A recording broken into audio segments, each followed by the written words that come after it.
Ayan guys, good morning. Tayo ay magluluto ng ginataang kalabasa with sitaw and malunggay. So, pinrepare ko na nga lahat. Tinugasan kong mabuti ang gulay at alam nyo na, hindi naman galing sa garden. Binili natin sa palengke para sure hinugasan kong mabuti. Ayan na, malinis na sila. Naka-ready na. Ayun ang ating malunggay. Ayun ang ating kakanggata. Ayan guys, tara let's! Ito naman guys, yung pangalawang gata.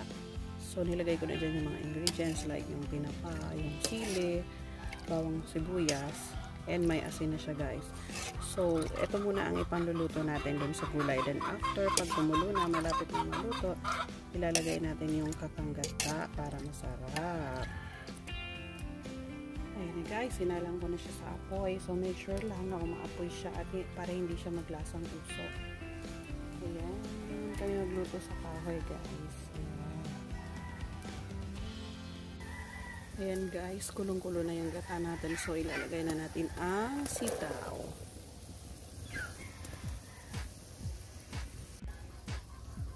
Sitaw unahin natin guys kasi medyo matagal siyang maluto. Unlike sa kalabasa, isang kulo lang okay na. So, ayan, hayaan na natin siyang kumulo at maluto. Saka natin isunod ang kalabasa.